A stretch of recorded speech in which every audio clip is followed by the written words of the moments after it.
Almost every XRP holder has heard about the DTCC Ripple Prime XRP connections, but very few understand how the pipeline and process is going to work. Chad Steingraber just broke it down, and I need to go over it with you.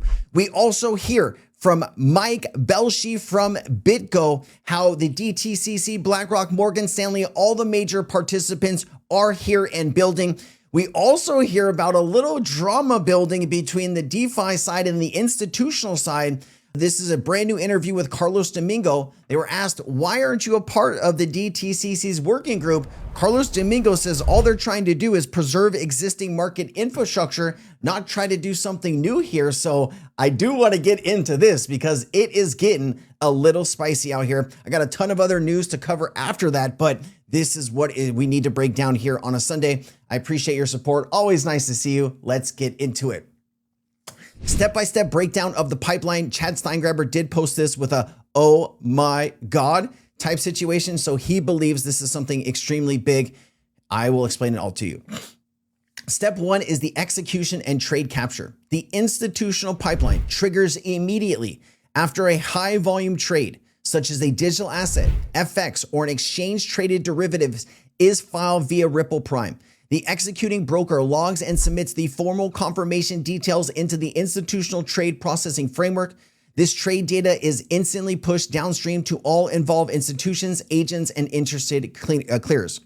The second part is agent affirmation. Because Ripple Prime maintains a recognized regulated footprint inside the NSCC directory, it steps into the workflow as a designated clearing agent. The system checks the trade data against the fund's cross-margining risk limits. Once vetted, Ripple Prime formally affirms the confirmation, signaling to the broader network that the capital is secured and ready for clearing. Step three is the routing and universal trade capture. Once affirmed, the ITP system sends the asset transfers record straight to the NSCC's universal trade capture system. Remember, we did hear about the ITP here as the institutional trade processing framework in step one. Now, it does say the UTC functions as the ingestion engine for all US equity and clearing operations, mapping the details out so they conform exactly to the DTCC standardized compliance guidelines. Step four is the continuous net settlement, also known as netting. The UTC feeds the process data block directly into the continuous net settlement system. To maximize capital efficiency, the CNS engine compiles the transaction and automatically nets it against all other street side buy and sell transactions that the broker has scheduled for that specific settlement date. The netting dramatically lowers the net amount of money or securities that physically need to exchange hands, mitigating liquidity constraints and a systemic settlement risk. This, I believe, is reducing by 98%, which is a huge deal. Step five is the final DTC book entry settlement. In the final phase, the CNS interface communicates natively with the depository trust company book entry settlement engine. Securities, digital contracts, or tokenized representations are structurally debited from the short position holders and credited to the long position holders across the clearing members. Now, here is a good visualization of all of this if you're a visual learner.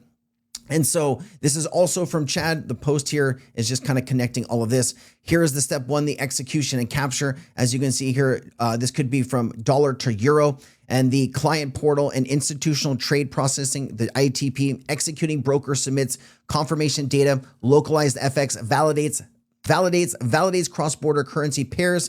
And then of course, Ripple Prime, the affirmation lock, Ripple Prime acting agent broker validates, verifies, and affirms trade, applies real-time FX rate locks and local compliance checks, universal trade capture, routes data into the NSCC systems, routes FX components to localized sub-custodians, and of course the netting and risk management, nets daily street side activity for settlement, multi-currency netting for local settlement obligations, and then the depository trust company, the DTC Ledger CNS interfaces with the DTC for delivery versus payment execution, finalized, localized delivery for multi-currency systems. So you got to imagine there's all of these different currencies, right? If somebody is buying or selling something on the other side of the world and you're clearing that, you might need to go multi-currency from US dollars to, let's say, yen or euro or British pound. And this is really where XRP could shine the most, obviously, but that is how the system is set up to work.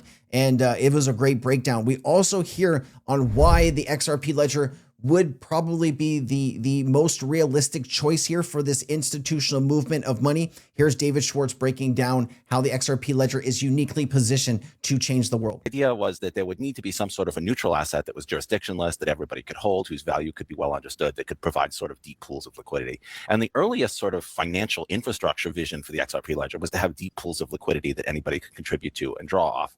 Because if you think about it, like payments are behind almost every financial use case, right? A loan is a series of payments. You know, if you're trading in equity, it's going to be, you're making a payment when you buy the equity, you get payment when you sell it. So original goal was to be really good at payments and then build financial infrastructure around that. And that's how the network operates. So as DLT adoption accelerates, network fragmentation has emerged as one of the most pressuring hurdles to adoption and the building of scale.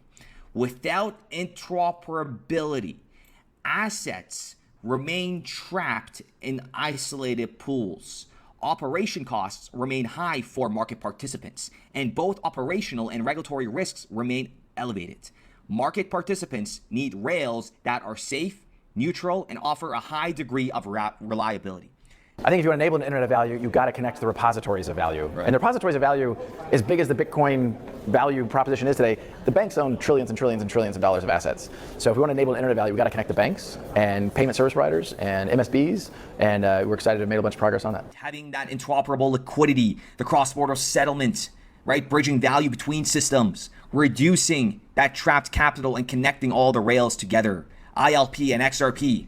Then you go over, okay, into this part right here in regards to, given this reality, we see no clear signs that single ledger will rule them all. To be clear, we are not advocating for one ledger to rule them all. A single ledger that encompasses all financial assets and transactions in an economy. Depending on the needs of each jurisdiction, multiple ledgers could coexist. They would need to connect with each other and with other parts of the financial system, for example, through application programming interfaces. And it's crazy, right? This is exactly what Nadine said. This is exactly what, Augustine said. Rather, the operating model is evolving into a network of networks. He's one of the ones we're most excited about that we do think can solve this interoperability problem or become the sort of network of networks. Interoperability problem or become the sort of network of networks is something called the Interledger Protocol, or ILP. And we think that can solve that problem of how do you enable sort of a network of networks to allow value to be instantly transferred between two networks or multiple hop networks, just the way the internet has fundamentally changed data. And I'll talk about this a little bit further, but we think this is really the game changer. That's the part, thankfully, that's being introduced. Now, when you combine then those new apps, those new devices, those new databases with an interoperability layer, boom. I mean, that changes the world overnight. And I think we're so close to that. And that will create this Cambrian explosion of, some of the companies here that will that changes the world overnight. I thought that was a very powerful way to end that. And of course, this is, one of the bigger players in the ecosystem right now. BitGo CEO Mike Belshey says tokenization is everywhere. Right now, BlackRock, Morgan Stanley, Citi, DTCC, all the major players are participating. Well, I'm forever bullish, I think, probably. As long as we've got innovation happening and new things being done that haven't been done before, I think we should be excited. And, the place where everybody should be looking right now, tokenized equity is just everywhere. And, you don't have to ask like the third tier guys like me. You can ask like the Larry Finks, you can ask Morgan Stanley, you can ask Citi, you can ask all of the majors. And they are all participating. DTCC is tokenizing.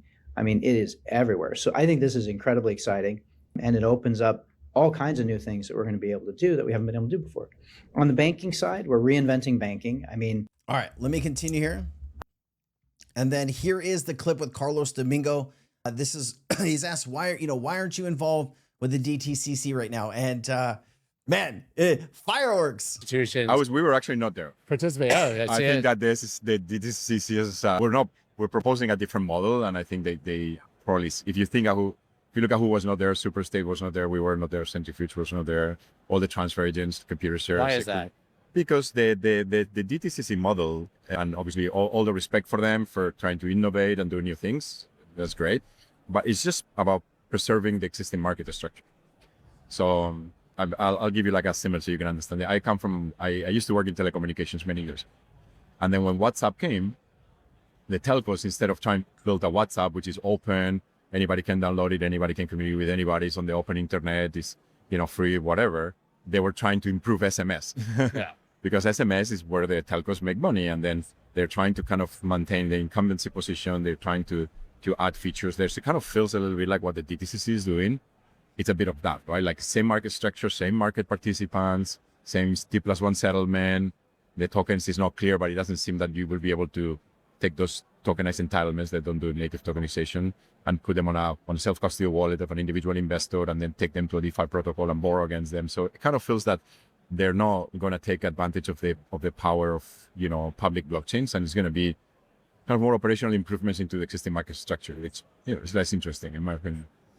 Interesting. So it sounds like you got the DeFi side of this things, and then you have the institutional side, and where are those two sides going to meet in the end here, and who's going to win eventually? Obviously, all of the assets are on the institutional side, but you do have Securitize representing 20% of tokenized equities right now, and they are one of the biggest players, if not the biggest players as far as tokenization goes. And so we do have connections between Ripple and Securitize, as we've talked about on this channel many times. They are connected through formal partnerships around RLUSD and Securitize's real-world asset tokenization stack, plus planned direct integration of the XRP ledger for tokenized assets and liquidity. And we all know there's connections here between Securitize, BlackRock, and VanEck. And this is Ripple and Securitize announced a smart contract that lets holders of BlackRock's Buildo and VanEck's VBIL tokenized treasury funds exchange shares for Ripple RLUSD 24/7 on chain. Now, we do have another netting solution that Ripple has been putting forward here. This one was with JP Morgan and a client of JP Morgan. We covered this a few months ago. So JP Morgan Payments just announced a partnership with Ripple Treasury to build a powerful netting solution for Franklin Electric. This setup lets Franklin Electric, with $2.1 billion in revenue, offset its global offices owe each other each day, slashing the number of payments, cutting banking fees and FX costs, and making reconciliations much easier. Owen Biglin, Managing Director, Head of North America Cross-Currency Solutions at JP Morgan, stated, "Together, we're driving smarter, more cost-effective cross-border payment solutions for our clients, with G Treasury handling the smart calculations and JP Morgan executing the payments and currency exchanges. Franklin Electric now settles intercompany bills faster, cheaper, and with much less hassle." And this is what a netting solution would look like without Ripple, right? You got all of these different currencies. All of these different swaps is fees. And then, of course, this netting solution with, something like XRP in the middle here. This is what really future looks like. Now, you do have multiple solutions here. You have what Ripple Treasury is doing, and then you have what the DTCC is doing. And there's a little bit of a difference. So let me just tell you what those are. Ripple Treasury's netting is a corporate intercompany netting solution built on G Treasury, used by a single group of related entities to simplify internal payables and receivables and FX.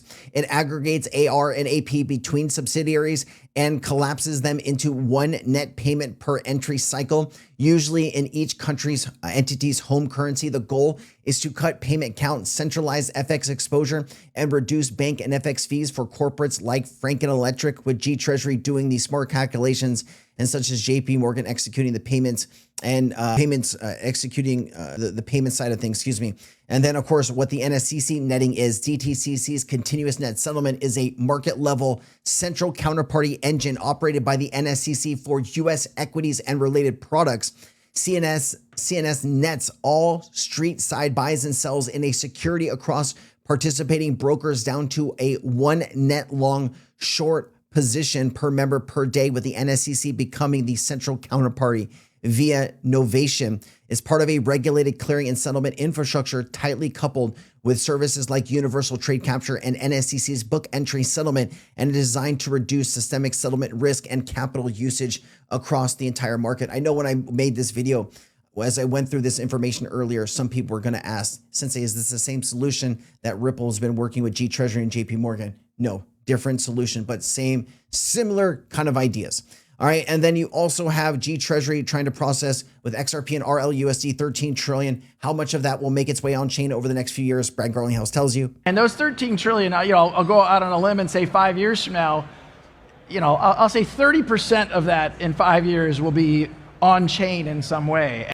That is a lot less than I previously thought. I mean, I thought all 13 trillion. I guess that was the greedy part of just, oh yeah, it's all coming, right? 5 years, 30%, which is about 4 trillion, 4.2 trillion through XRP or RLUSD. I still think that's a slower timeline than what a lot of people are thinking. And then Chad did say Ripple Treasury now offers a tech credit where new adopters are onboarded with XRP and RLUSD for immediate use. It says, claim your tech credit to explore Ripple Treasury's digital asset capabilities with zero financial commitment. As Ripple Treasury, Ripple Treasury, we're combining proven treasury management expertise with enterprise-grade digital asset infrastructure for organizations evaluating treasury solutions today. This is your opportunity to lead digital transformation while competitors struggle with spreadsheets and disconnected systems. Our tech credit program removes barriers for getting started. Receive a credit up to your annual SaaS software as a service value in XRP or RLUSD, giving you immediate hands-on experience with digital assets at no financial risk. So new products making their way forward. And of course, we're looking at real world assets being tokenized on the XRP ledger, going from 50 million to just over 5 billion was the actual real number here. 100x. What will the next 100x? How long will that take us? And what will that do to XRP's price over time? I think that's what a lot of people are wondering, but a lot of things are going on, guys. I will always keep you updated as soon as we get new information. I will try to break down as simple as I can for you. Thank you so much for your time. I'll see you. Have a good week.